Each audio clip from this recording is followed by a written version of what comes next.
So let me give an example of what is web navigation. You have a task, create for me a poster of Google Drawing. Then what you want is an agent to reply, say sure, load this website, and so on, right? You have those kind of interactions, sometimes directly on websites, for example, load or click.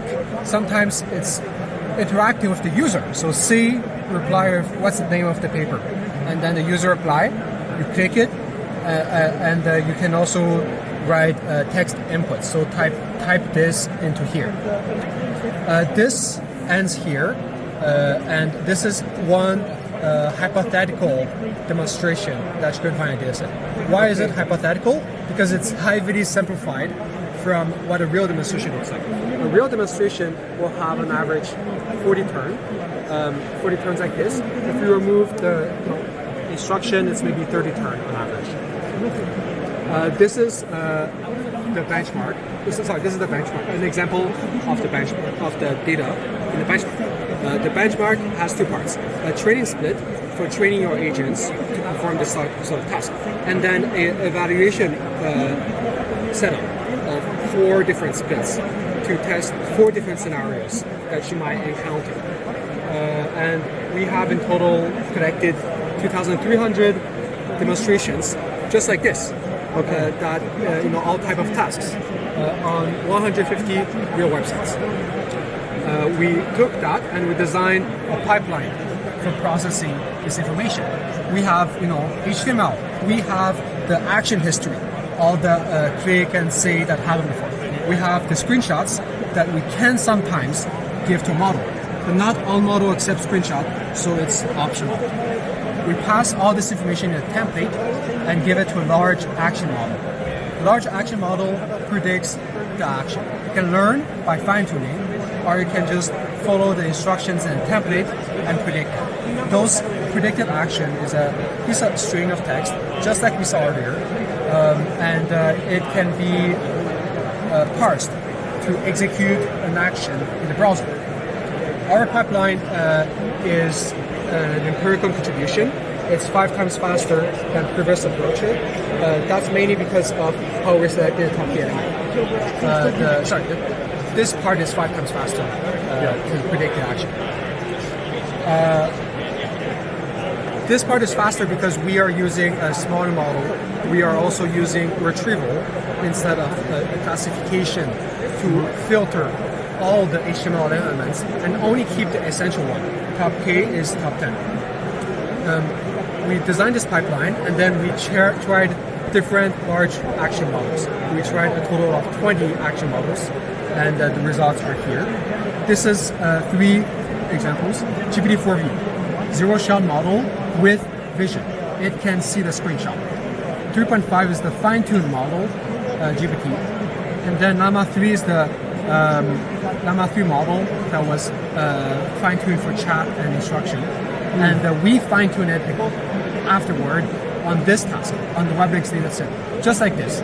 Those 2 fine-tuned models are better than zero-shot, whether you have screenshots or not. Obviously, those 2 don't have screenshots. They're text only, yet they reach the best performance on this benchmark. I see. And what is the most complicated task it's currently able to do? I think complex really depends on how you perceive the task. It has over 150 websites, so we don't go in and see, okay, which one is the most complicated. However, we know that there are very more kind of cognitive tasks.